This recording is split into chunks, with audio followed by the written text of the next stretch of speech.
Assalamu alaikum. Right, today we have to start with communication. Actually, communication and stakeholder are quite alike, so I would like to cover these two topics today. The processes are even very similar to each other. Actually, there is a correlation between these two things. So we will talk about these. So as far as the communication is concerned, we have got a lot of things to do in communication. You see, though it doesn't look like that we have a lot many things to do, but you see, everything which is happening, which is being communicated throughout the life of the project, that has to be properly managed, that has to be properly planned. So the story starts right from the beginning. When we are planning the project, we also will plan the communication. We will also ensure all the subsequent steps which would be taken as far as communication is concerned in our planning, in the communication planning. We'll define how the information is to be collected, what information is to be collected, how it is to be created, how it is to be distributed, where it is to be stored, online, offline, our file archival system, wherever. What is the mechanism of retrieving the information in the archives, how to manage this information, how to control it, monitor it, and ultimately, when this information is of no use, how to ultimately dispose it off, because we cannot keep all the information forever. So there is a life to the information also. We must be having a mechanism to dispose of the unnecessary or very old information. So project managers, as we have discussed earlier, most of the time of the project manager is spent in communication. He does not do anything by himself. Most of the things in the responsibility of project manager, they are actually being delegated and they are handled by his team. So as such, project manager is not involved in everything which is being done in the project. Only 10% of the work of the project manager ever gets involved in. 90% of his time is spent in communications. So he is spend most of their time in communication, communicating with the team members and project stakeholders, whether they are internal or external to the organization. So if you want to have effective communication, you have to bridge gap between these stakeholders, because this is not only the matter of having stakeholders, these are diverse stakeholders. These are the people who are having differing opinions, differing needs and requirements. So we have to keep them all in balance. That is exactly why I was saying that stakeholder is very closely related with communication.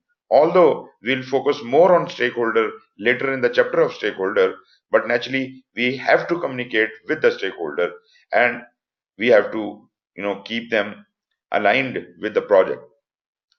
So they may be from different cultural and organizational backgrounds, different levels of expertise, they have different perspectives and interests, and all this will impact or have influence on the execution of the project. They may hinder the project no matter how much they understand the project. They still have the power to hinder the project, and we don't want the project to be hindered. Therefore, we have to communicate with them in such a way that they are always with us with all things we are doing in the project.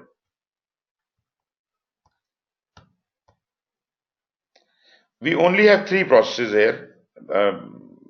Otherwise speaking, it's very simple. You plan all the communication what I just told you in the planning, and later on in execution you just keep an eye for what?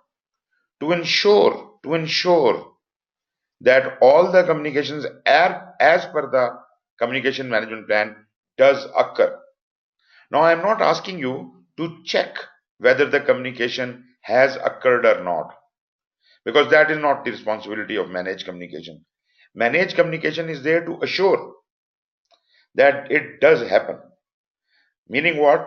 That if some communication did not happen as per the plan, communication is responsible. Control communication is otherwise responsible for making any corrective measures, changing the communication plan, or making some change requests as a result of any missed communication. You see, there is a difference between managed communication and control communication. Managed communication is happening when the work of the project is being executed, and you are ensuring that all the communications which were planned are actually happening, and later on control communication checks what has not happened as per the communication plan, and thus take some corrective measures for that. Maybe it can move a change request. Change request can be moved by managed communication also, but control communication is in command as far as the communication um, change request is concerned. So as we see, the communication management plan is the process of developing an appropriate approach and plan for project communications based on stakeholder information, needs and requirements, and available organizational assets. So it is a job which has to be very carefully done. And later on in managed communication, as I have shown you earlier, creating that information, collecting that information, distributing it, storing it, retrieving it, and ultimately disposing it of in accordance with the communication management plan, exactly as per the communication management plan. This is the job of managed communication, and control communication will monitor and control the communication throughout the entire life of the project to ensure information needs of the project stakeholders are met. Here is the connection with the stakeholder. So if those communication needs or the communication management plan does not cover certain requirements of the stakeholder, or stakeholder requirements are changed, the communication management plan can be changed, amended, or we can control it through a change request. So communication management is a knowledge area that employs the process required for all these things. They are responsible for generation or creation of the information. Then you see, it is not the person responsible for communication, person who is say the project manager is not going to generate all the information, but he is going to ensure that whomsoever has to create a report, he does create a report. He has the environment, he has the knowledge, he knows what to do. So all the preliminaries are to be provided to that person as if he can generate that report. So he should not be able to say that I did not have the requisite tools to generate the report or requisite information to generate the report. So generation of that information, and then not the project manager, but someone will collect that information from the source. Who is that person? Does he know that he is supposed to be collecting that information? Who is supposed to be distributing that information? So these are the roles defined all over the team, and everyone must know what his or her specific role is at what juncture of the project. Then this information which is being collected and distributed, a copy of that must be put into a storage or some archival system where this is for safekeeping and record. But you see, who is authorized to access that record and get that information? The retrieval system. How, when, and why someone can access that information. Everybody should not be allowed to access that system. Even if it is a manual system, you have to have key to the room where this file is lying and permission to get into that room. If it is an online system, you must have a password or some access as to get that information onto your computer. And this information must not be kept forever. It should be ultimately disposed of when it is no more required. So this is a very long discussion when and how things are disposed of, but basically you must understand that every information does not reside in the archive forever.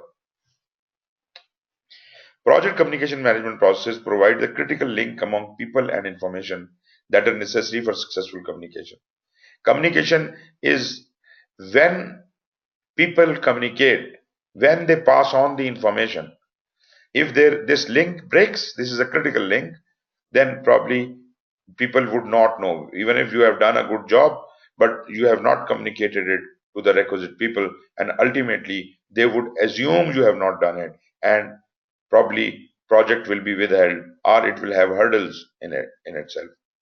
So it is not the matter of doing something, it is a matter of communicating it appropriately to the right quarters. Project managers can spend an inordinate amount of time communicating with the project team, stakeholders, customers, and sponsors. Everyone involved in the project should understand how communications affect the project as a whole. So here, let me take the opportunity of defining one more thing, and probably that must not be a very new thing to you. That is, uh, between any two people who want to communicate, there would be a one communication channel established. So it is just like that we are now hooked through a communication channel, a telephone, a wire, or something, and now we can communicate. Both of us can communicate through that channel, both ways. So it is a two-way communication when we talk about a channel. Uh, from my perspective, I would say if I am introduced to you, I can use any communication mechanism to communicate with you. I can talk to you, I can call you, I can email you, I can SMS you, I can WhatsApp you, I can, physically meet you or whatever. So, because we have a communication channel open. So, just imagine that between any two people, there is a communication channel. So, on that channel, howsoever and whatsoever they want to communicate, two-way, that can happen. So if I asked you how many communication channels are there between two people, what would be your answer?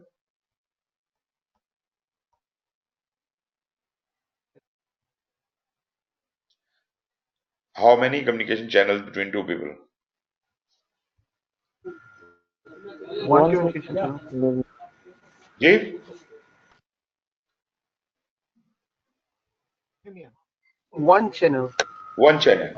So between two people, there will only be a one channel, and naturally it will be a two-way channel. What about three people? If three people wants to communicate amongst themselves, all of them can talk to all of them. How many communication channels?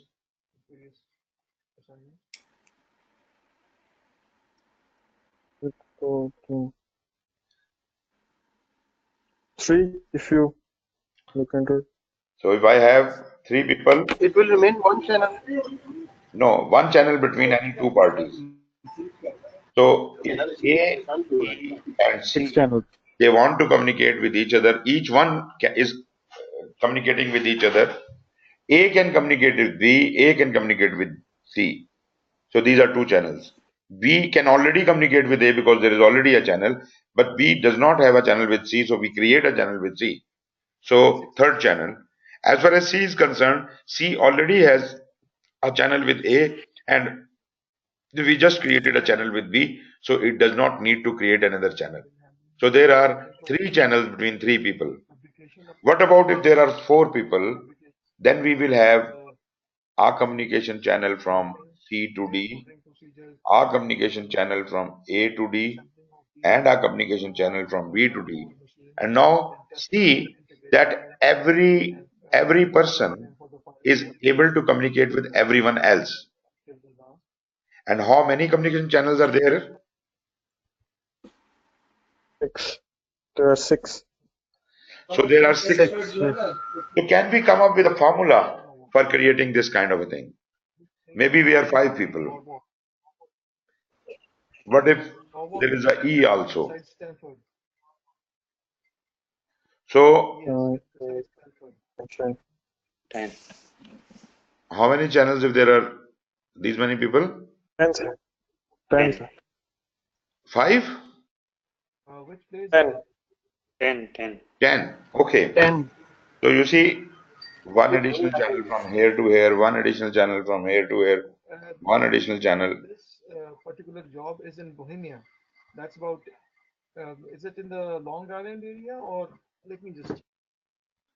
Okay. So you see, this is how we have created this. So let us talk about what could be the formula for doing that. Actually, the formula is very simple. That is n into n minus 1 divided by 2, where n stands for the number of stakeholders. So, for example, we just did the question for 5 stakeholders. So it would be 5 into 4 divided by 2, which is 10. This was exactly what we had calculated. If there were three channels, 3 into 2 divided by 2, 6. Do you all understand what I'm saying? 3. It's three answers. It's It's 3. three. So this is a simple formula. Just write it down and remember it. And I'm going to ask you a question if you understand this one.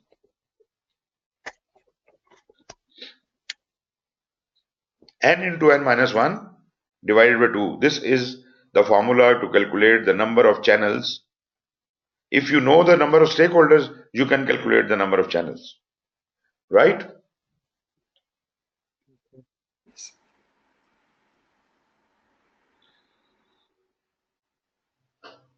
Okay. Here is a question. If you have 20 stakeholders and later in the project 5 more are added, how many communication channels you will have to add?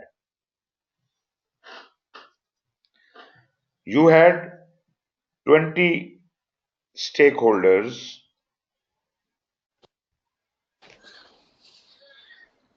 5 stakeholders added,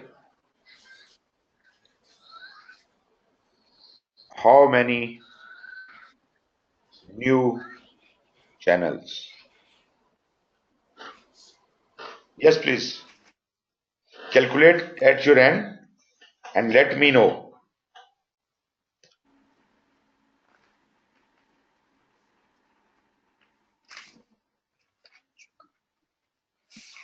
Ten, sir. 10. Are you sure?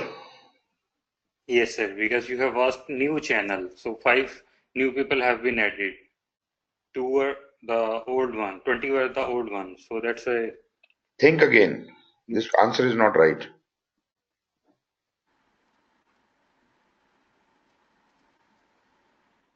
There are 110 channels, 110 channels. Okay.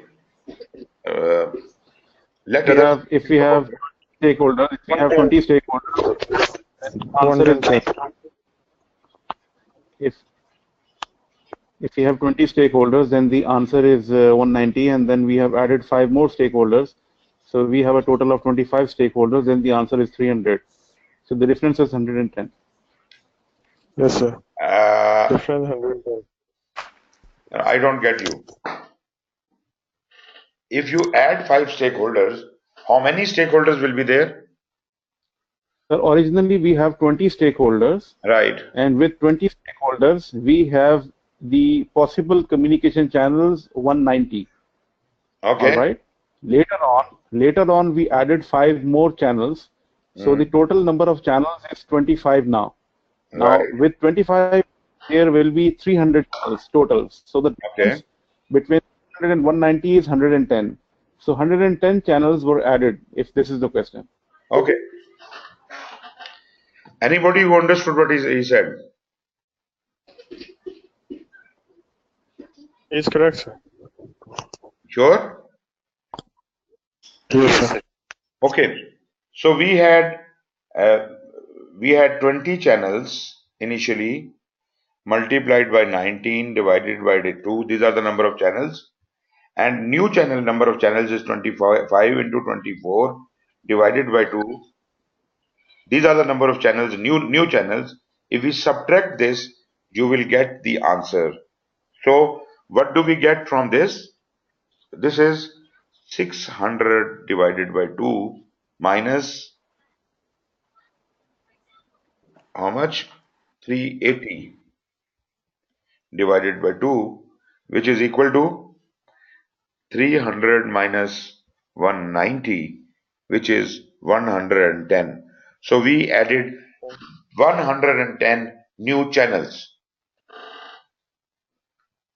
right? Yes, sir. Now, why I asked you to do this a little bit of complicated question is because this could be one of the questions in your exam. Something to do with communication channels. It could be simpler than this, but this is the hardest I could come up with, that they could ask you how many more communication channels are to be added or maybe subtracted, whatever the question is. But if you understand this, then you have no problem. Why am I so much interested in the number of communication channels? Now just listen to this. Say I have got these 100 and how many? Total of 300 channels right now. With 25 people, I have 300 channels. That means if these 25 people, everyone starts talking with everyone, there will be 300 communication channels open at a time. Got it? If everyone starts talking with everyone, there will be 300 communication channels open at a time. If nobody talks with nobody, then we have got 0 communication channels. These are the two extremes. Which is better?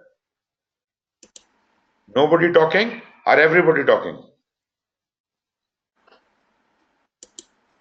I guess it's Both not. it's June of 2013.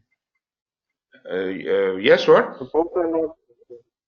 Sir, yes, everybody talking. After that, Everyone is talking is better. Okay, US employer. if everyone is talking, there will be too much noise and nobody will be able to understand what is happening. I have migrated from And if nobody is talking, Exactly. I migrated from that is again not a good thing. Yeah.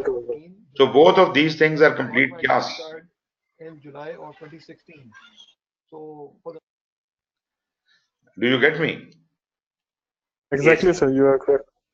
So both of these situations, whether nobody communicates with nobody or everybody communicates with everybody, both of these situations are bad. But we do want people to communicate with others, but only when necessary and when required. We don't want nobody to communicate with nobody naturally. We don't want everybody to be communicating with everybody all the time. So we now understand, if there are 25 stakeholders, that in the worst case scenario, there could not be more than 300 channels. And on the other side of the continuum, the worst case scenario, nobody is talking with nobody, which we are not promoting at all. So the acceptable limit of communication channels at a time happening in a project is between 0 and 300. We have to make our own. We have to establish. We have to. We have to establish how many communication channels are required to be opened. We don't want everybody talking with everybody.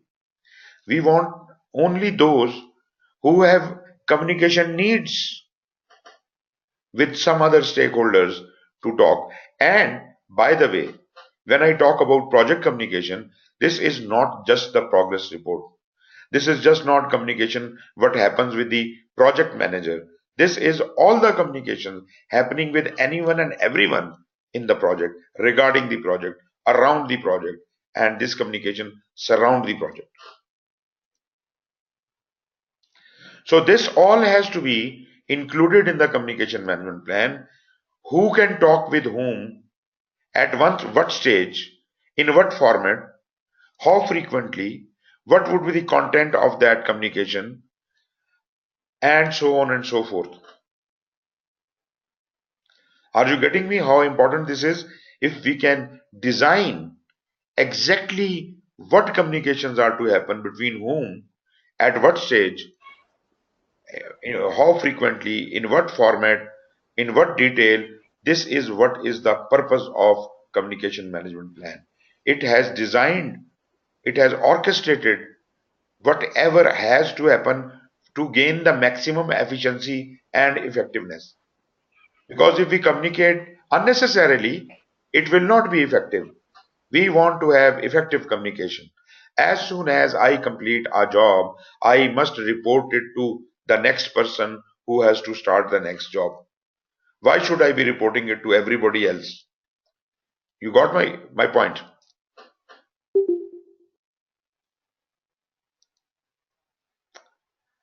Gina. Yes, sir. So if you understand this point, then this is the crux of uh, communication here, and number of channels are important. That's exactly why I have highlighted that. Now let us see what are the various communication activities we can get involved into. The communication which will happen could be internal to the project, within the project, or external with outside bodies, maybe with a customer, vendor, or whatever. You understand that internal and external communication do differ. In internal communication, we can talk in, inter-office notes or some other ways. Maybe we can talk directly with each other. But once we are talking with a customer, we probably would have a formal meeting or a formal documentation. I know even within the internal communication, we do have formal ways of communication. But there is some difference. Some difference is going to be there between the internal and external communication. Maybe the external communication is going to be a bit more formal. Then there is formal communication and informal communication. Formal communication is, like we said in external communication, we do want to keep a record of the things, and we want to be formal. We want to jot down the meeting minutes of the meetings and all that. We want to send out the reports and everything. These are the formal documentation, officially, which are considered formal in nature. And there could be some informal means, like sending out memos, inter-office notes, emails, some ad hoc discussions even. The chit chat we have in office is also an informal communication. Should that be allowed? To what extent that chit chat should be allowed? Maybe you are working on a secure project, you're working on a secret project. Should you be allowed to have ad hoc discussions on sensitive topics? Probably not. So we have to define what is formal and what is informal, and formal and informal have to be differentiated. Then there is vertical communication and horizontal communication. Vertical communication is from your to your boss or to your subordinate, up and down in the organization. And horizontal communication is with your peers, the people equal to you. Then there is official communication and there is unofficial communication. Official communication, as you know, we in organizations we have the annual reports, we have the newsletters, we have many other documents which are officially, tax reports. You have the company profile and all that. These are official reports, whereas unofficial reports could be off the record communications which are not official by nature. Like, you're appearing in an interview, and the version you are speaking there is the official version, therefore that is official.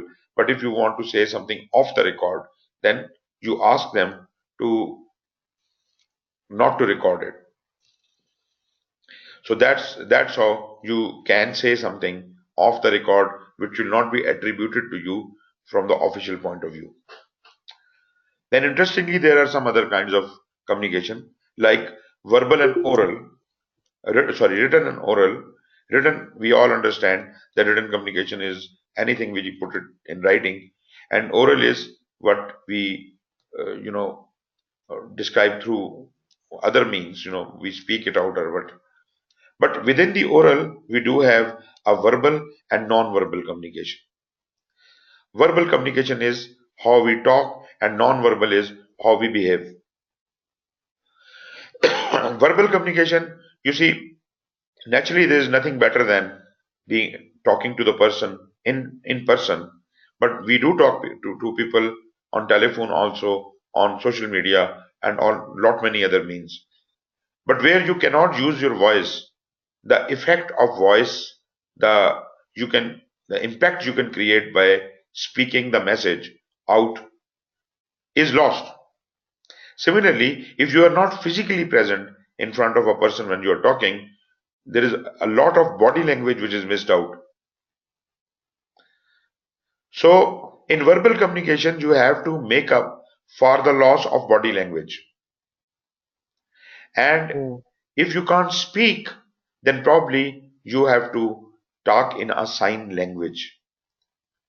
I don't say you start talking in a sign language, but I want to just tell you that whether you are speaking in front of audience, in front of people, you still use your verbal and non-verbal skills.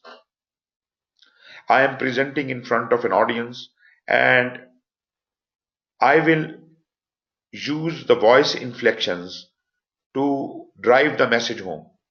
If I want to emphasize on something, I will raise my voice, I will emphasize it, I will, by use of my voice, the pitch of my voice, the inflections in my voice, I will try to emphasize on that, and that will superimpose what I am saying. That would be better understood. And while I am doing that, I also make gestures with my body.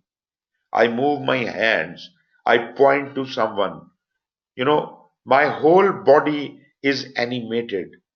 So I am also communicating through non-verbal means. Now, this is very interesting science that once you cannot see me, you can only hear my voice, then I cannot superimpose my message by my body language. Therefore, whatever message I have to drive, it has to be by the voice inflections. Right, I'm doing right now. So these are the voice inflections, which is the sole source right now to send my message out to you. Sometimes we cannot speak, but our body does. Our body does. Anybody who knows about what the body language is? Any examples?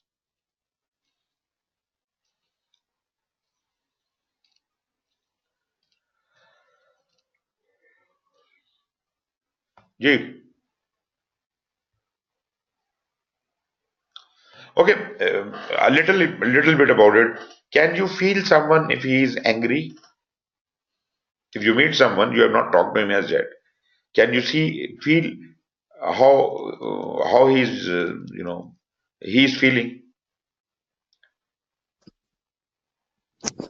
Yes, sir. Like the eyebrows, related to eyebrows, the eye contact. Yes. The The smile, person is not. the anger on the face, and so Yeah. lot many things. And not only the face, there is a lot beyond the face. The body movements, how he is moving his hands. Is he confused? Is he, warning you off or welcoming you? This all is apparent. I would very strongly recommend a book uh, by the name of Body Language, written by Julius Fast. It's a very old book, but it's a very interesting read.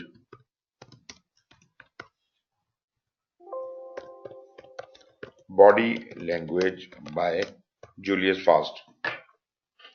Read through this book, and this is really very interesting, and you would learn a lot many other symbols which we do not generally interpret. Like if somebody is standing with tied arms in front of you, what does that mean? Simply, he is saying, I am not interested. Whatever you are talking, I am not interested. If somebody, when you are talking to someone, he is facing you frontally with open arms, that means he is attentive, he wants to listen to you. So when you want to show this kind of behavior to someone, if you want to show yourself attentive, then you should be facing that person frontally. Don't tilt your angle of the body towards someone else. That shows you are not interested in what he is talking. So there are a lot many indicators you will learn from that book, but this is also a kind of communication. Every kind of communication is covered in communication management plan. Should be covered in communication management plan. So I have a question. Give this. So usually in CMP, I've seen all these 4, 5, formal, informal, all these kind of things. But how do you define this body gestures and body language in the communication management plan while you are finalizing it? I mean, this is something which you cannot control. Which usually the body communication usually in the steering committee meeting or with the high ups or where you have to show your attitude or anger or happiness or kind of a motivation to the team members or within the stakeholders. So how do you define these kind of gestures within the communication You management plan? see, okay. You see, all these things are not, they were not born in project management. They are life skills. They are interpersonal skills. We are adopting them. I am not saying that you should have some kind of, body language skills to be used. These are the skills. So when are they be used? To be used, yes, we need to provide training or to our people that when they are listening to somebody, they should show their attentive. They should show their interested. If you are talking to a stakeholder, pay attention. Don't be rude. So all these things are the lessons we get out of it. This is how we design our communication plan. This is how we train our people to behave with others. This is important part of communication. Got it?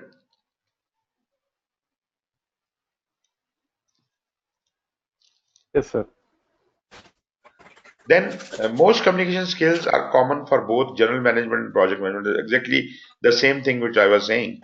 So these are not specifically for the project management, but yes, these things are very important in project management. Like you see, there are a lot many things listed here. I probably might have talked about active and active listening before, but you see, listening actively and listening effectively are two different things. Okay, normally what we do is we are listening to the other person passively. We are passive. How? The other person is active who is speaking, and we are just on the listening end. We may or may not receive the whole message, but we are showing that we are interested and we are listening to everything. Normally, it happens when I teach in a class. I see there are a lot many faces who are just nodding as if they are understanding everything while they are just thinking about something else. So this is passive listening, and they would be receiving hardly 1 or 2% of the message. Rest their mind is lost. We don't want that to happen in our project. We want effective and active listening. Now, what is effective listening? Effective listening is that you are listening with full attention as if not to lose any point spoken. Maybe to do effective listening, you probably take a lot of notes and so on and so forth, but you try your level best not to miss out anything. Ji Mubin.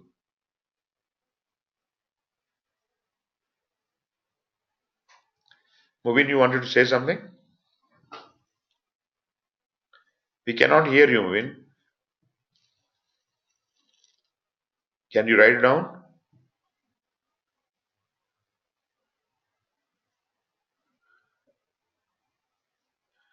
Yes, you have written hands open, body towards you is attentive towards you. Yes, of course.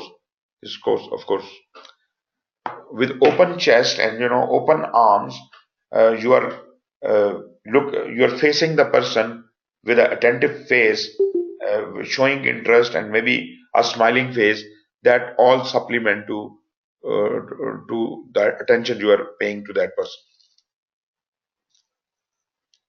Sir, can you Yeah, yes, I can listen to you. just You're actually offline to me, but you're speaking. I don't know. Mubin? you mentioned one book. Okay, but on my screen it says Mubin Amjad offline, and then you are speaking also. That is great.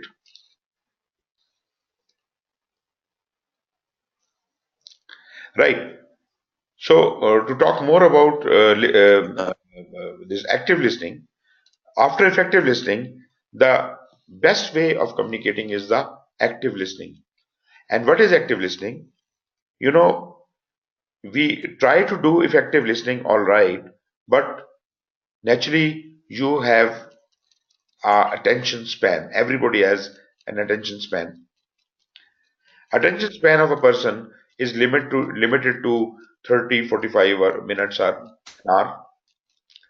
Generally speaking, they say that after every half hour or a quarter hour, you should have a break.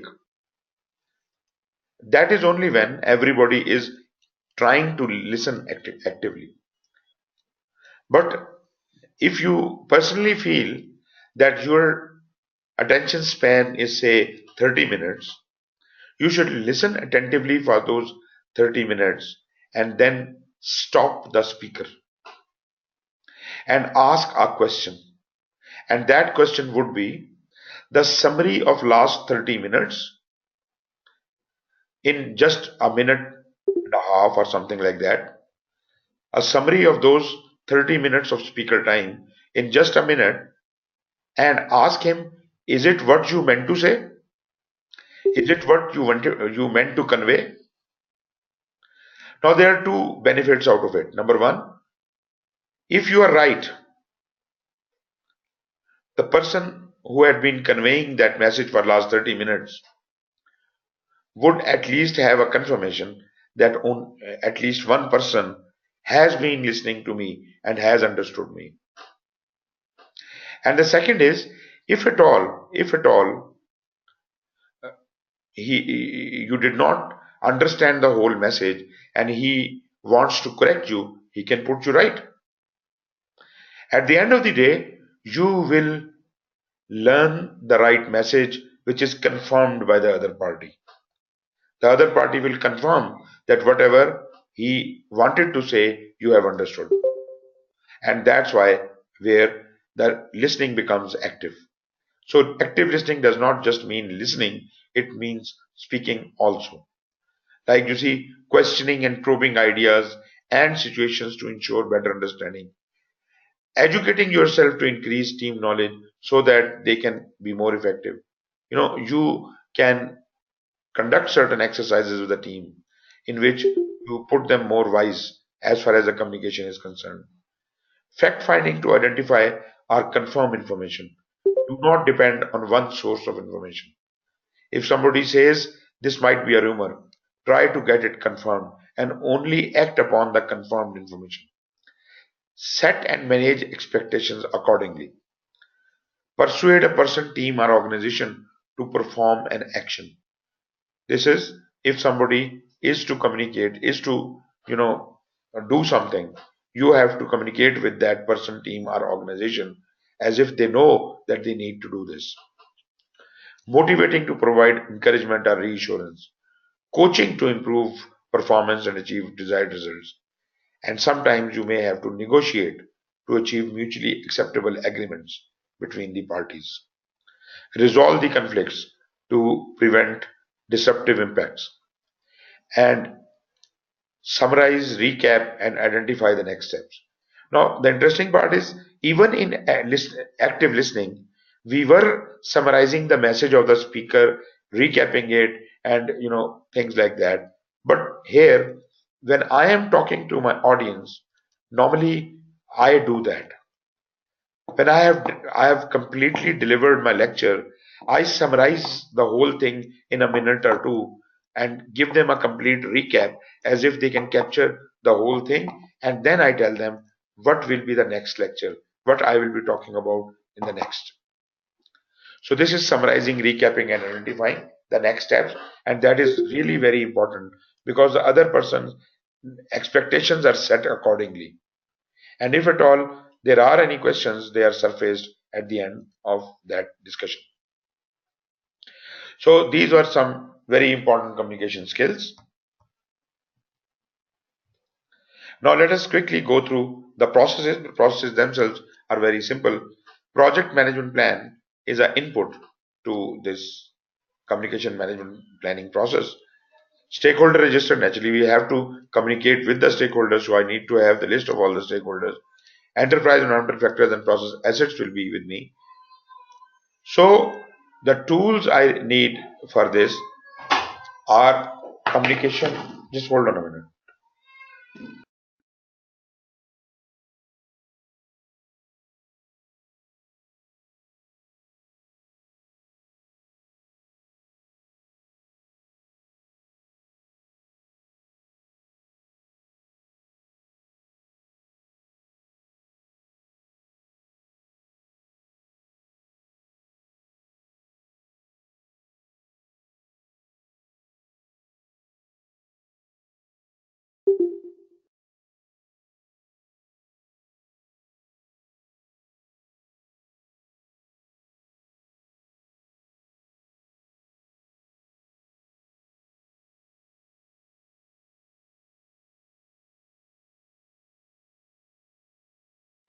Right.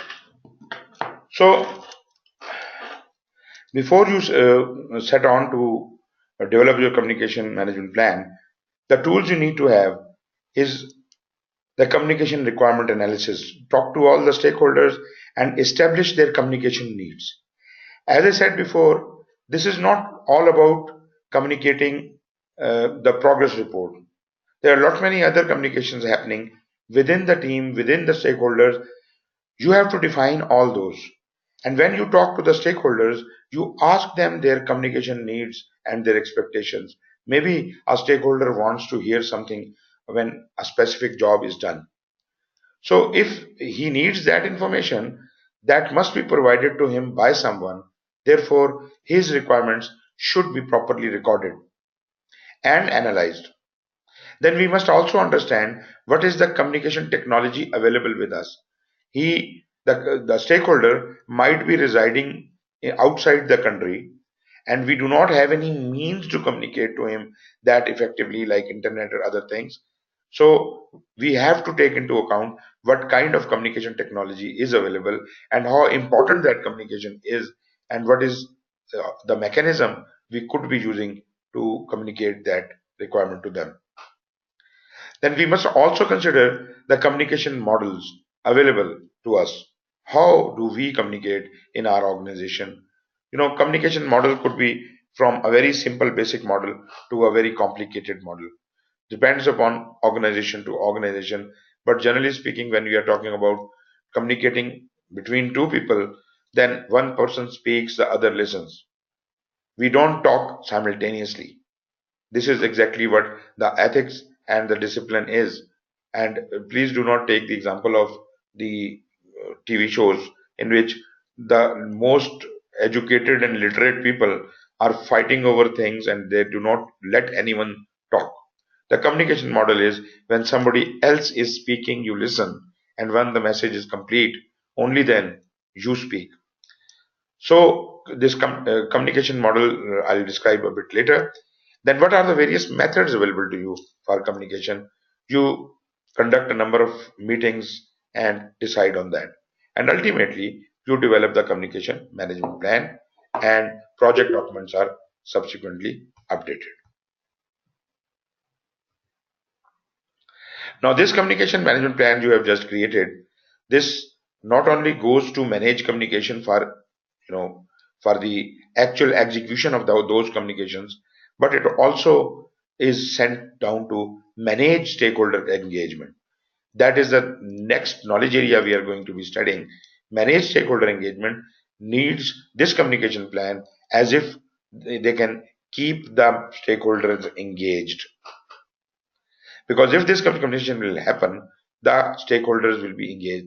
Managed stakeholder engagement would be more concerned about keeping the stakeholders together, whereas managed communication process is more concerned about fulfilling the communication management plan and acting accordingly. The project documents which will naturally be updated to the project documents. The important considerations here are who needs what information. This must be jotted down. When you're collecting this data, you must come up with this information. Who needs what information? Who is authorized to access that information? When they will need that information? Where the information should be stored? What format the information should be stored in? How the information can be retrieved? And whether time zone, language barrier, or cross-cultural considerations need to be taken into account. I understand these things are very genuine and very normal.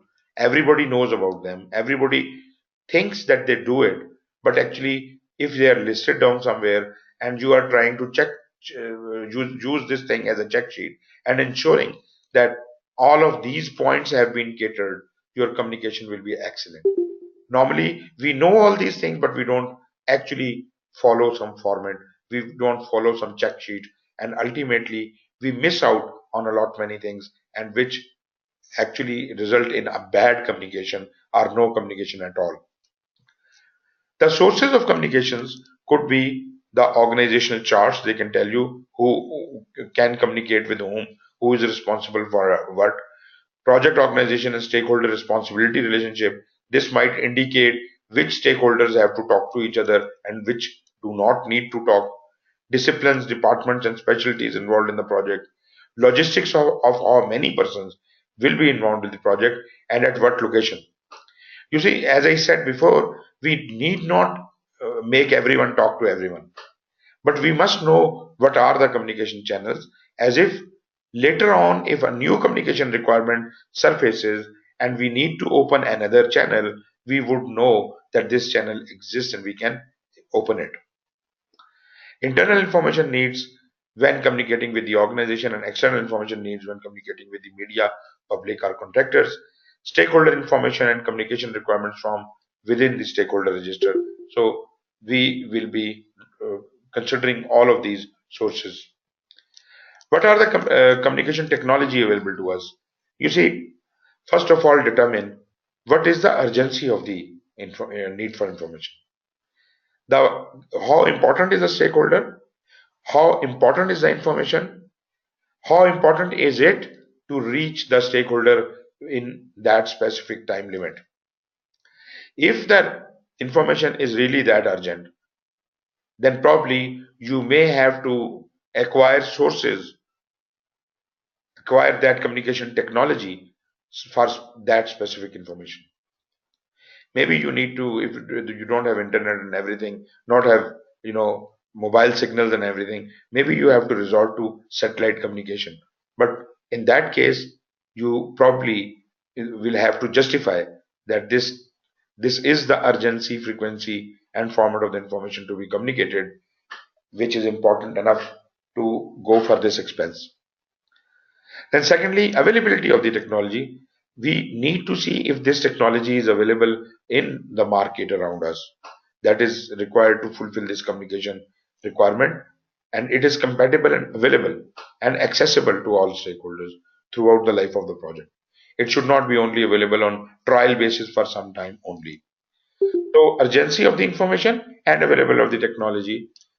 Then another thing, the factors we have to use is how easy that technology is for use by different stakeholders.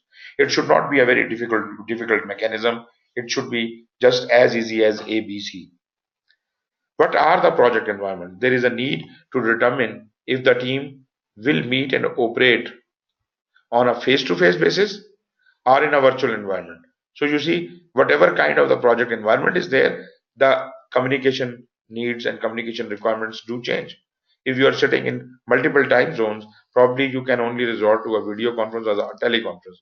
And that way, there are a lot many benefits which you otherwise could have from the face-to-face communication you will be missing out on that. Sensitivity and confidentiality of the information.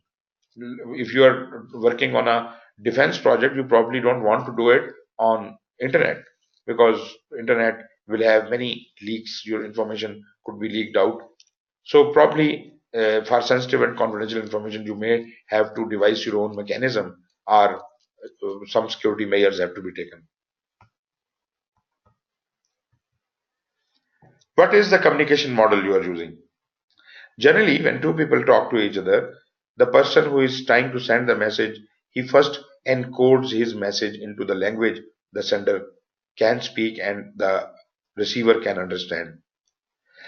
Once that message has been designed or encoded or thought in the mind of the sender, then it is transmitted from his lips.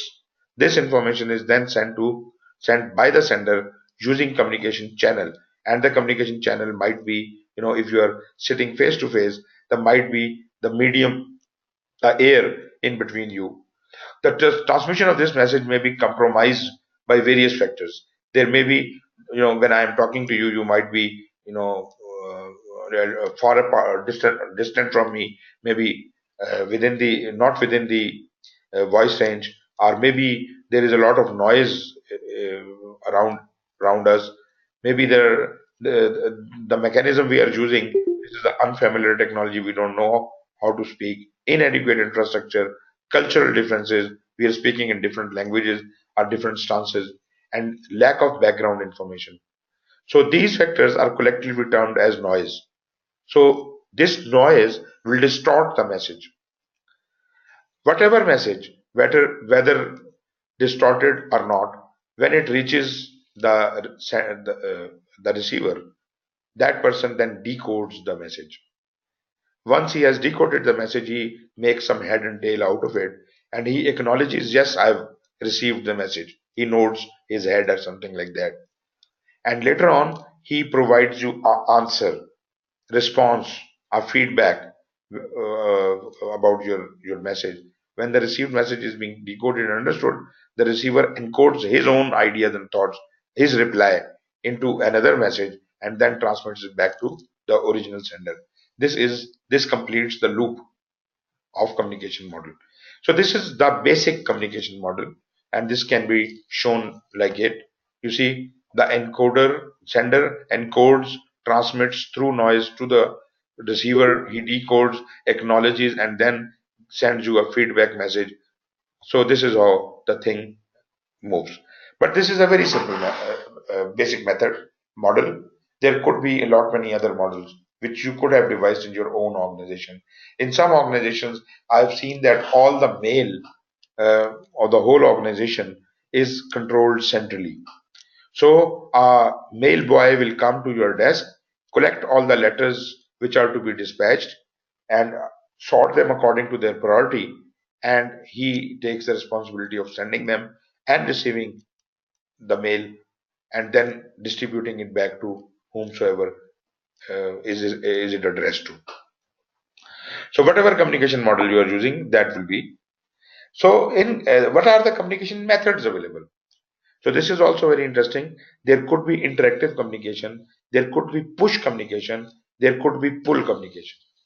Interactive communication is like a telephone or a SMS, or not really an SMS, but you see the chat we are doing. So we are interacting with each other. Both parties can speak at any time. So we can discuss, we can talk, we can, do a lot many things. Meetings are interactive, phone calls are interactive, messages are interactive, video conferencing is interactive. A push communication and pull communication, you must understand the difference between the two. A push communication is I send you an email or a fax or a letter. I have sent it to you. I have pushed that information or that communication towards you. That will reach you and you can read it. A pull communication is I don't send it to you, but I put it at a common ground, at a common place where I know that you also visit. Like I put that information on a notice board, and all concerned must read it from there. I have put it on the notice board. Anyone who likes to pull that information can pull that information from the notice board. The bulletin boards, the notice boards, e-learning mechanisms, and a lot many databases and other repositories available on internet. These are examples of pull communication. So this all has to be defined. In each communication, you are planning in your communication management plan whether what will be the method of communication, what will be the technology of communication, and so on and so forth. You have to write all down in the communication management plan. Then you also have to give your collection and filing structure, your distribution structure, your description of the information to be distributed, which includes what is the format, content, level of detail, what are the conventions, and what are the definitions of various things. So detailed description, like you have a form, and the instructions to fill the form are written in the back of it. This is exactly like that. There is a format, the content, the level of detail, conventions and definitions. These all are provided at the back of the form. Production schedule, how often this communication will happen. Is it a weekly report? Is it a daily report? What kind of a report it is? Method of accessing the information, like the pull or push or whatever kind method you are using, and method of updating and refining the communication management plan as the project progresses. As we move ahead with the project in the life of the project life cycle, you will see that communication needs may also change. So the communication management plan will have to be refreshed. So stakeholder communication requirements, the information to be communicated, reasons for the distribution of that information, time frame and frequency, person responsible must be allocated, person responsible for authorizing the release of confidential information, a person or group who will receive the information, method or technology, resource allocated, escalation process identifying time frames and management chain for escalation of issues that cannot be resolved at a lower staff level, method of updating and refining the communication management plan, glossary of common terms, flow chart of information flow in the project, communication constraints. So this is all the information you have to apply you have to provide for each and every communication which happens. So your communication management plan must describe all these things for each communication. That would elaborate the communication, and that will ensure that these communications are properly covered. Then in managed communication, we are now in execution. We are supposed to ensure that whatever was in the communication management plan does occur. Does occur means that we are ensuring it. We are not controlling it. We are not changing it. We are just ensuring it. So communication management plan will be required. And the work performance reports, you remember work performance reports which were coming from monitoring and control, which were created out of the work performance information. These are also required, because looking at that, we will ensure what communications what communication so far has happened, and how I can address assurance of those future communications. Communication technology, communication model and method, naturally we will use all of these, and information management system and the performance reporting. Project communications will actually happen here. Project management plan and documents and process assets will be updated as a result of this management of the communication. So actual communication, when it is happening, this is under the control of managed communication. So naturally, we have the sender-receiver model we already talked about. Choice of media, situation specifies as to when to communicate in writing versus oral, when to prepare an informal memo. How to communicate, you have to decide at that time. Writing styles, how detailed, maybe you have to define that all the official communication should be in a passive voice, in a sentence structure should be such like that. It should be simple, it should be concise, word choice should be this of this kind. Meeting management techniques, presentation techniques, facilitation techniques, and listening techniques, this all has to be ensured during the communication. Information management system will include the record, the hard copy document management, letters and all that. Electronic communication, where and how the record of emails, fax, and phones, etc., is kept. And electronic project management, we may need a web interface enterprise version of MS Project or Primavera or something like that. Performance reports act of collecting and distributing performance information, including the status reports, progress measurements, and all. That is exactly why the work performance report has come to us, and we have analyzed that and completed the performance report. This is analysis of the past performance, analysis of the project forecast, current status of risks and issues, and so on and so on. Last but not least is the control communication. In this, we need project management plan, the communication which has happened, issue log, any issues which we just talked about, some issues, how the issues can rise. Work performance data is required here because this is a control, and controls do get work performance data as if they can analyze if this data is proving something which is not happening as per the communication plan. Organizational process assets are input. The information management system we just talked about, expert judgment and meetings are used, and work performance data is converted into work performance information. If there is any change request, you need to change any communication mechanism or the communication management plan itself, that could be done. Change request could be moved, project plan can be amended, documents, process, assets could have been amended. So this concludes the communication chapter. Any questions about it?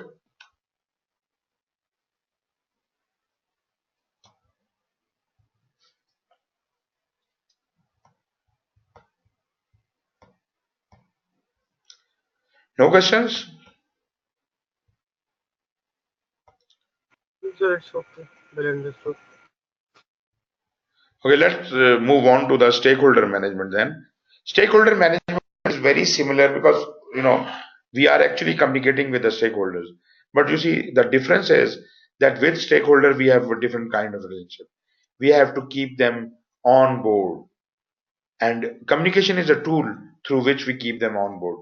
We have to keep these stakeholders engaged. We have to continuously take care of these stakeholders, and as the stakeholder needs and expectations change, we may even change the communication plan accordingly. So as you understand, right, when the project was initiated, we developed a stakeholder register.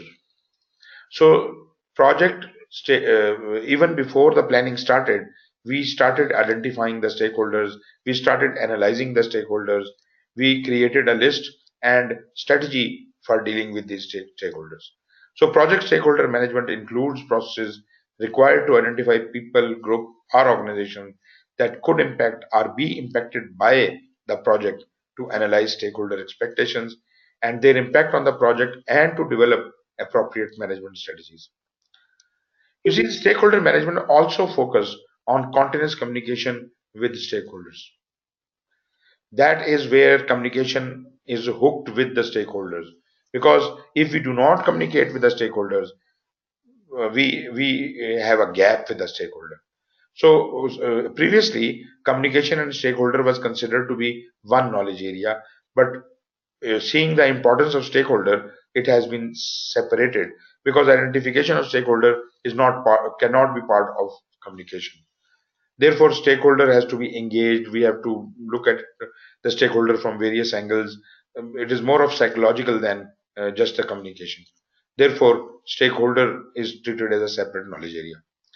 Stakeholder satisfaction is the key project objective.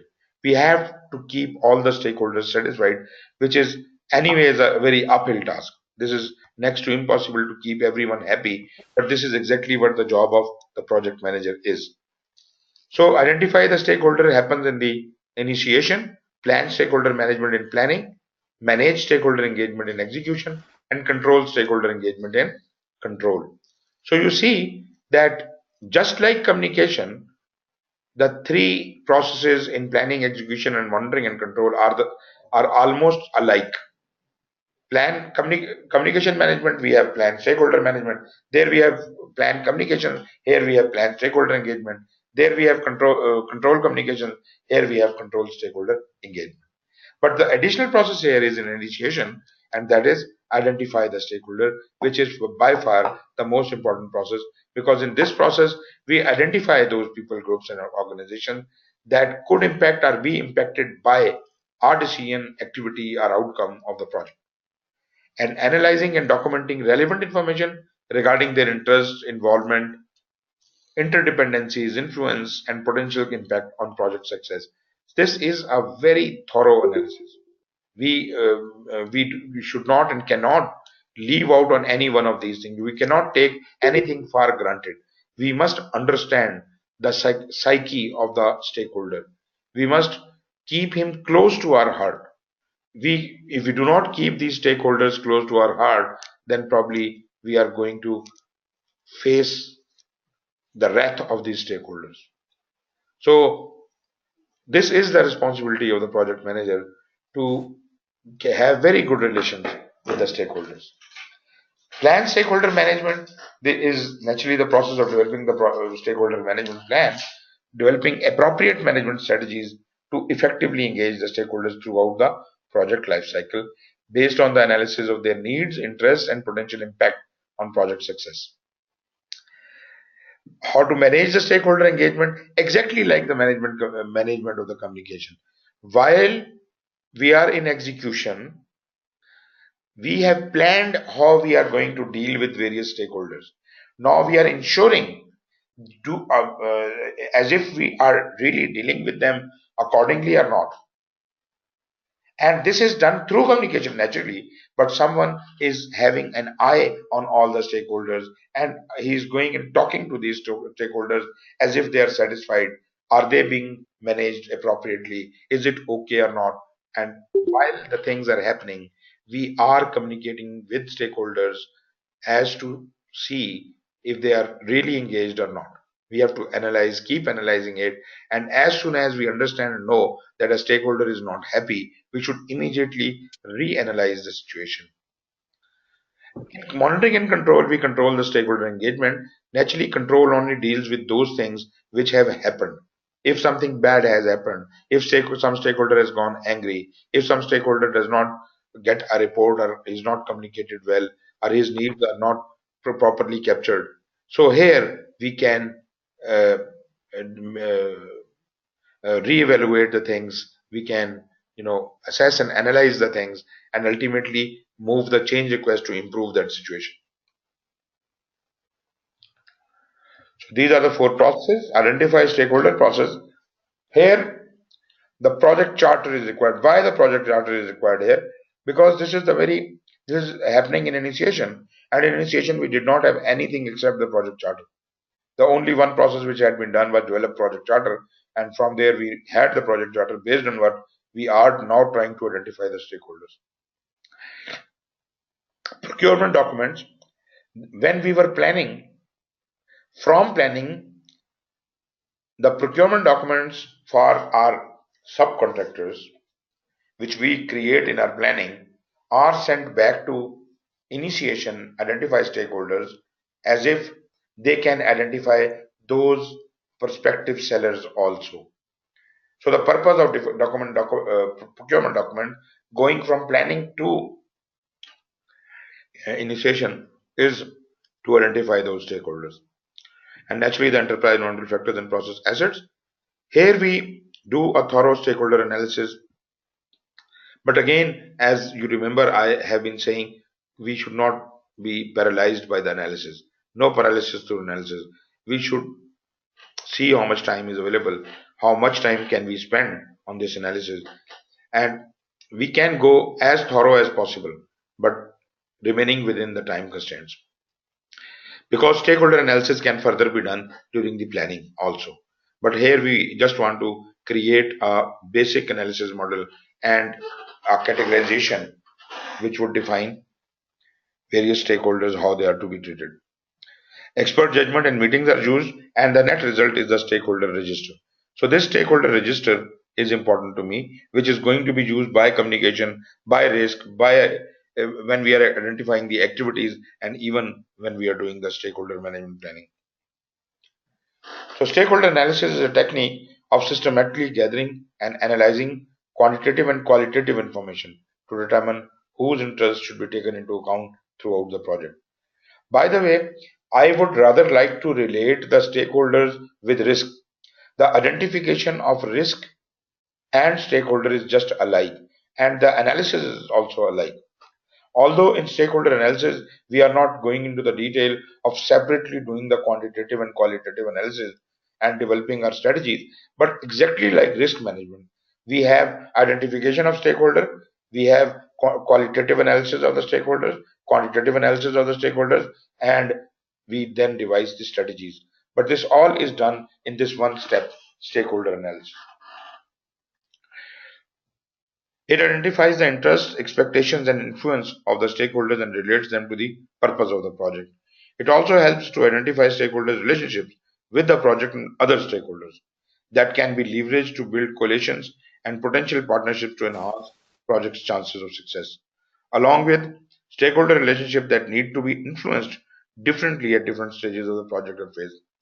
You see, we also try to influence the stakeholders. That we do understand that there are certain stakeholders who do not understand that they are the stakeholders. So we make them realize they are the stakeholders. If there are certain negative stakeholders, we try to convert them into positive stakeholders, or so on. Stakeholder analysis generally follow these steps. Identify all potential stakeholders and relevant information, and with such as their roles, departments, interests, knowledge, expectations, influence levels. These stakeholders are usually easy to identify. Naturally, we do understand that our customer is a key stakeholder, our boss is a key stakeholder, government of Pakistan is a key stakeholder, and a lot many other things. But we must go deeper. We must, dive deeper and try to find the other stakeholders which are below the waterline. Hey, ji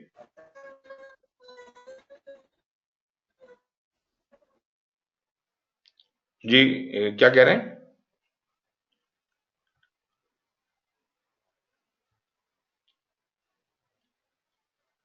Okay.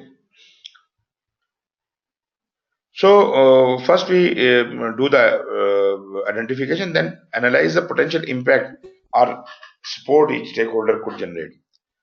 This is exactly what I was saying. We may need to convert a stakeholder. If a stakeholder is a negative stakeholder, I will try to convert that stakeholder into a positive stakeholder. So we could generate and classify them as to define and approach strategy. In large stakeholder communities, it is important to prioritize the stakeholder to ensure the efficient use of effort to communicate and manage their expectation.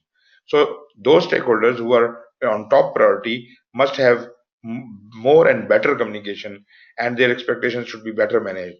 Whereas another stakeholder who has uh, just occasional requirement, we will deal with him accordingly. Assess how stakeholders are likely to react or respond in various situations in order to plan how to influence them to enhance their support and mitigate potential negative impacts. Enhance their support means we are trying to convert the stakeholder to our better friend of the project.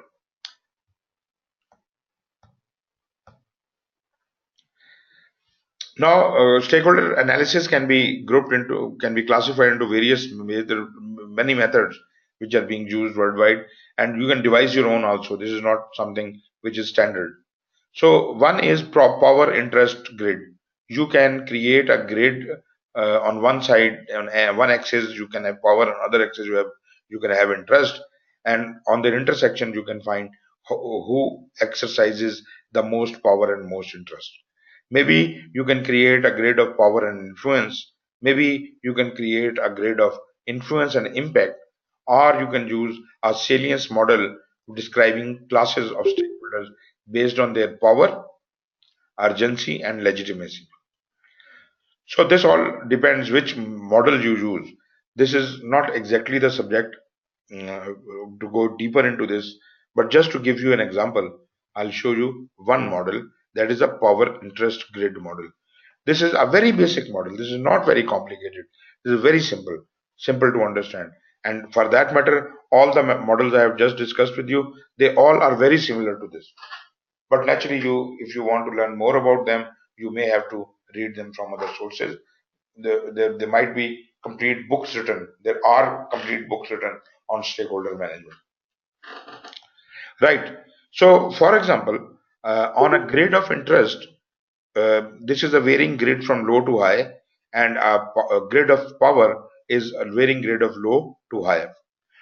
Let us assume that from low to high we have got 10 stages, 10 points, and again on a grid of power we have 10 points.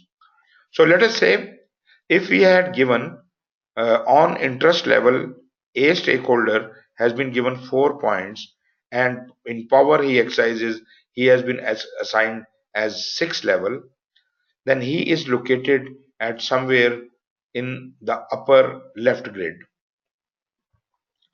A is located here, 6 points high and 4 points in the interest. So we can locate all the stakeholders like A, B, C, D, E, F, G, H.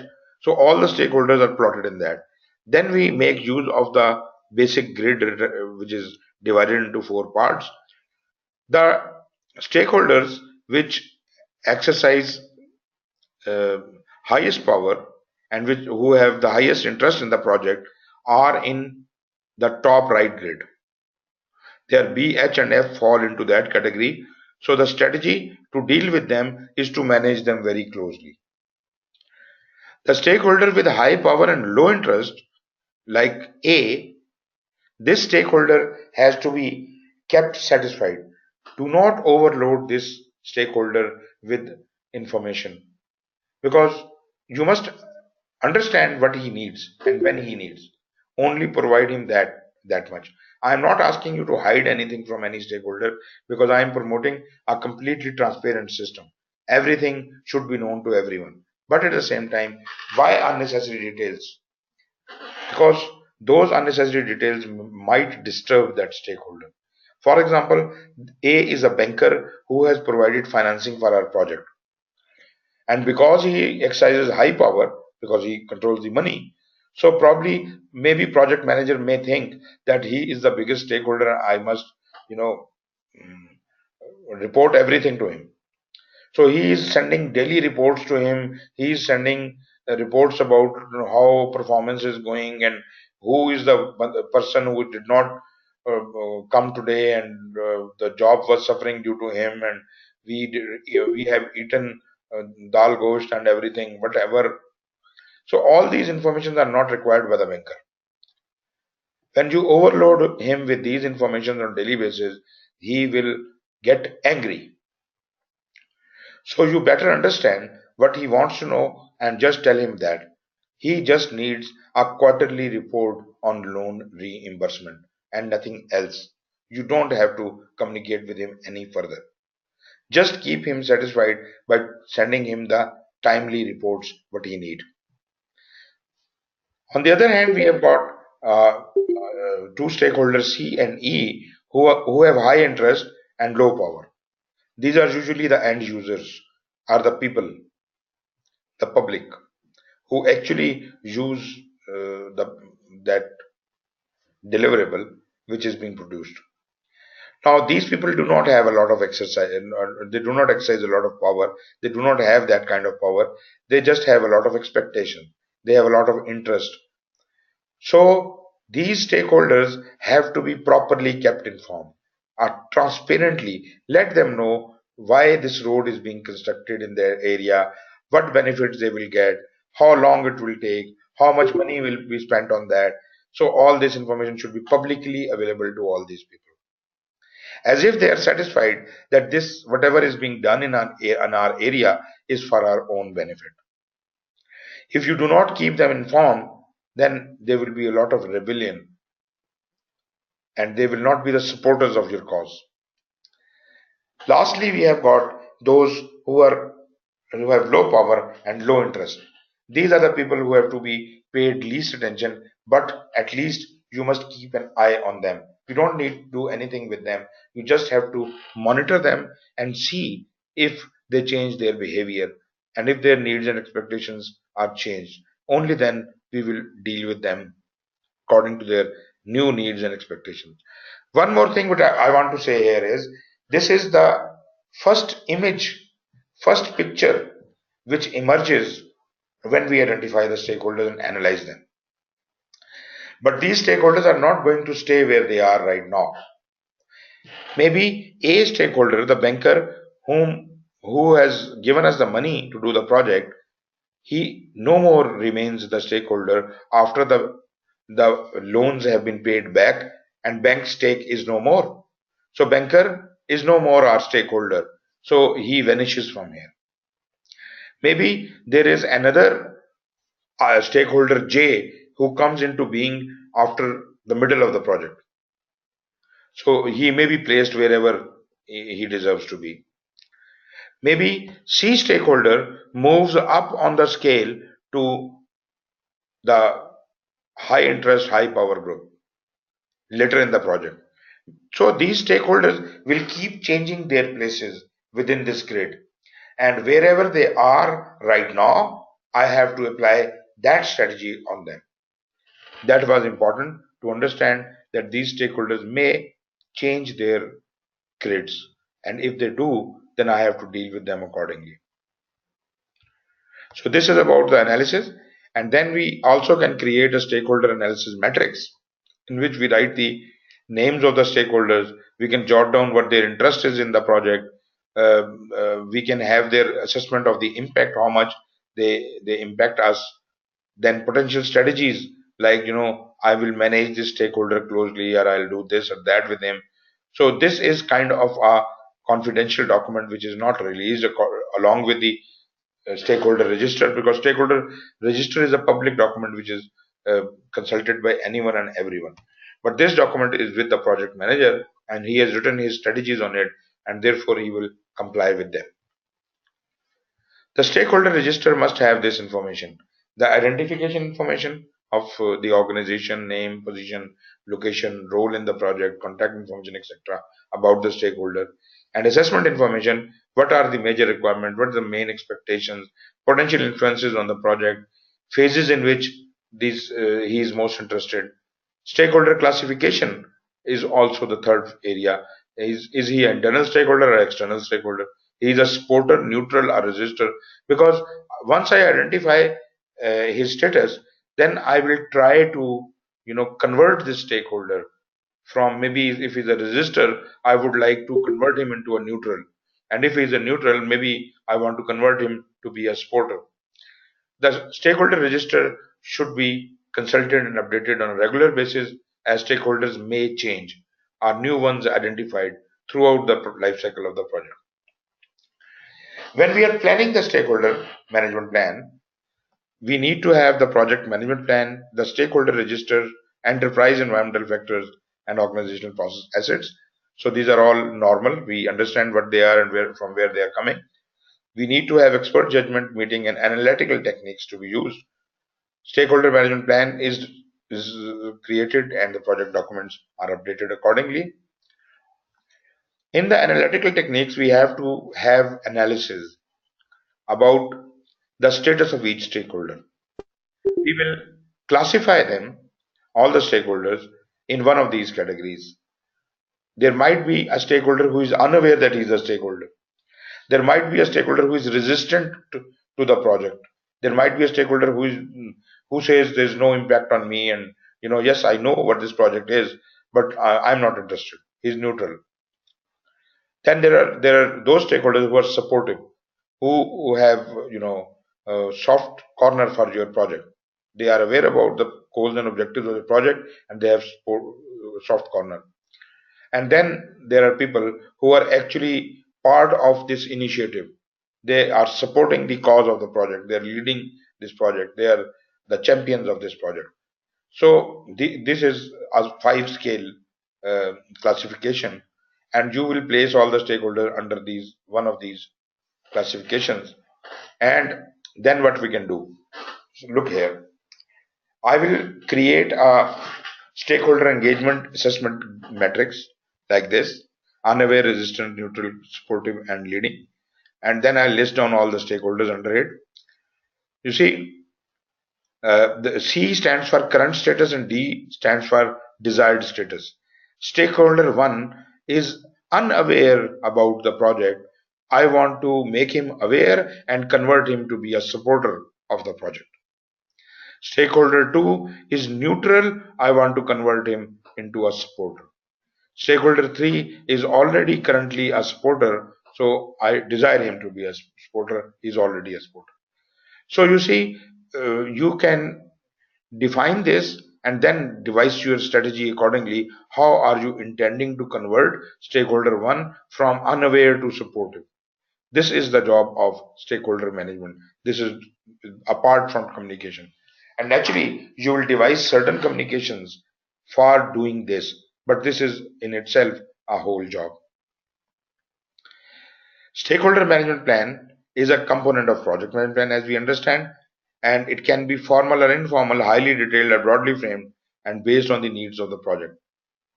In addition to the data gathered in stakeholder register, the stakeholder management plan often provides desired and current engagement levels of the key stakeholders. This is what we have seen in the previous diagram. Scope and impact of change to stakeholders. Identified interrelationships and potential overlap between stakeholders. If we find that some of the stakeholders are interrelated to do certain things, we can group them together and they can be a joint force to support the project. Stakeholder communication requirements, what he needs at what stage. Information to be distributed to the stakeholder included language, format, content, and develop detail, and this we will tell the communication people to handle it. Reason for the distribution of that information and expected impact on the stakeholder. Because if we understand that with this report the stakeholder will become aware of a certain thing, then when I will be managing the stakeholder engagement, I will go and see whether that impact has been created or not. If not, then I will have to amend the communication mechanism. Time frame and frequency for the distribution of required information to the stakeholder, and method for updating and refining the stakeholder management plan. Stakeholder management plan also may have to be amended in light of these. So managing stakeholder engagement process will have stakeholder management plan, communication management plan. Both of these plans are required for managing the stakeholder engagement. Change log, if there are any changes, the record, the register of that will be with us. Organization process assets will be input. Again, the same tools, the communication methods, interpersonal skills and management skills are used, and the issue log is created. If there are any issues, we'll develop a issue log, a register for the issues, and we'll manage them. If there are any change requests required, they can be launched from this process. This is an execution. Project and plan, project documents, and organization process assets can get updated as a result of this. Managing stakeholder engagement involves activities such as engaging stakeholders at appropriate project stages to obtain or confirm their continued commitment to the success of project. Managing stakeholder expectations through negotiation and communication, ensuring project goals are achieved. You see, we have to convert these stakeholders. So we have to negotiate with them. We have to, align them with our project goals. Addressing potential concerns that have not yet become issues.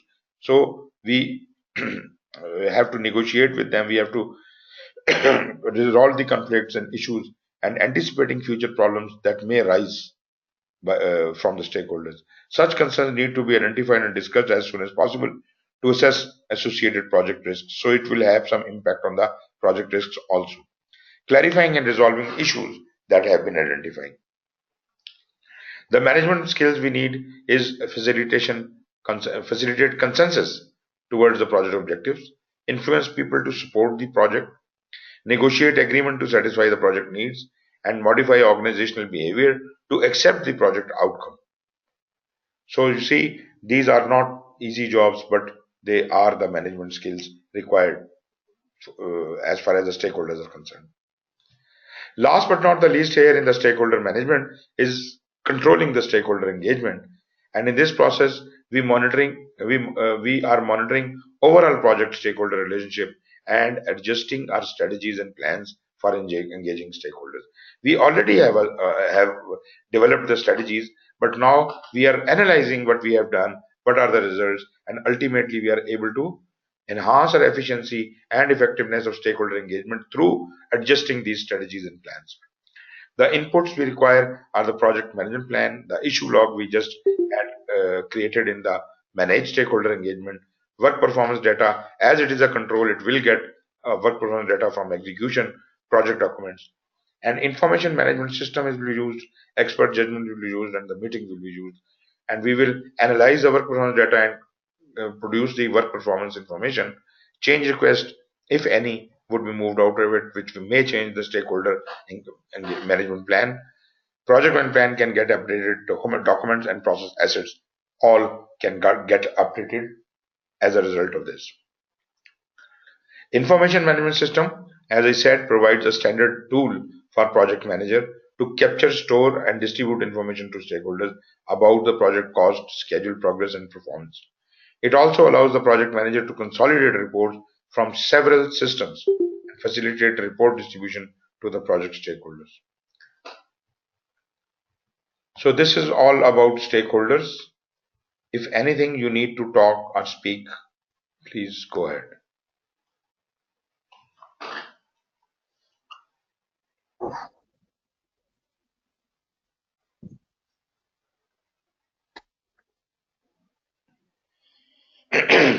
Yes, please. Adil saab. Ji Sir, I have one question actually. Ji Sir, during any process, means there is some flow diagram, means it shows that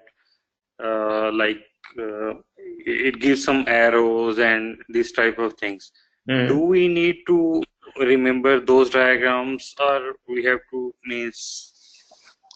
Actually, I was reading today and I found this type of diagrams many times with every process nearly.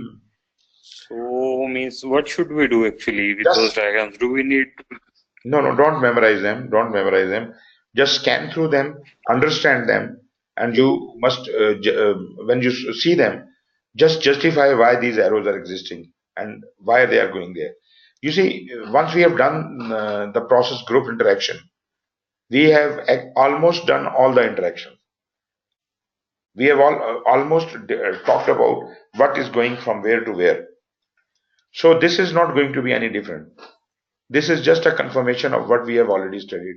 You don't need to remember each and every of these 47 charts. Just don't try to remember them. Just see them, understand them, and move ahead. Okay, sir. Okay. Thank you very much. Tell you to create these charts. So with reference to this communication with the stakeholders,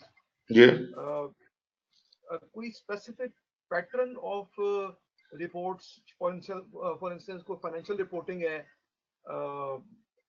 कोई cost reporting है, कोई market का economic analysis आ रहा है.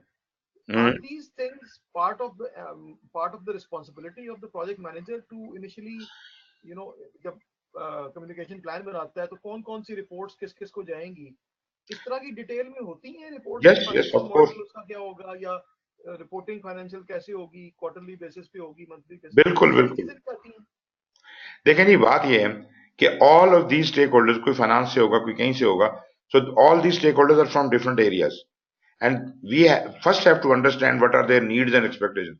If they want a financial report from the project or something, then that becomes a communication.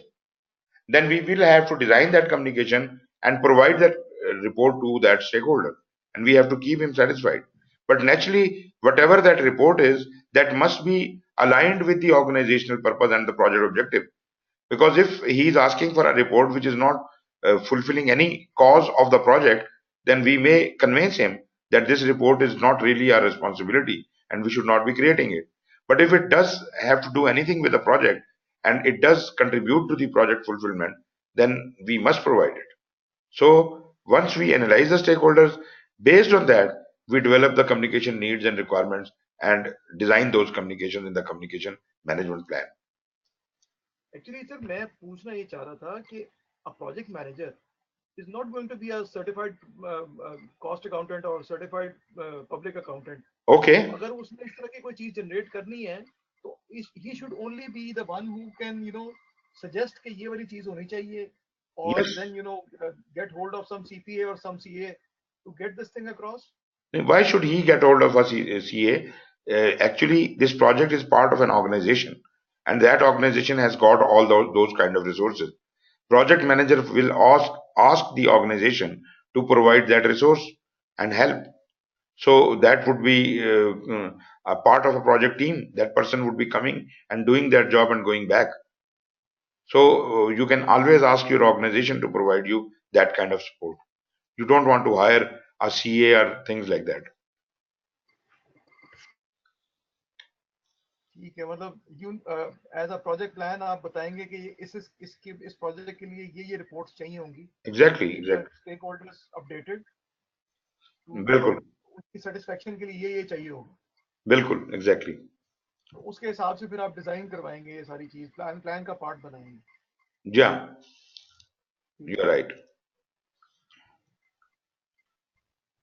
Ji. Anyone else? Atif?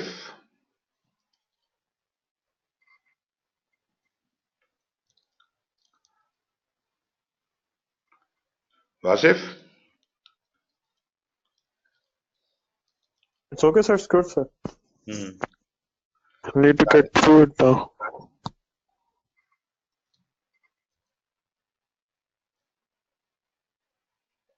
जी वासिफ, आप कुछ कह रहे थे?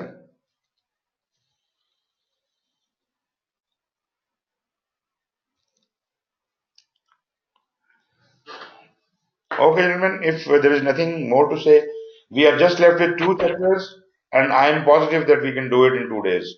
So tomorrow and day after. Tomorrow we do the risk management, and day after we do the procurement. So let's call it a day then. Thank you very much for your company, and see you tomorrow same time. Thank you very much and take care. Khuda Hafiz. Thank you. Hello, sir.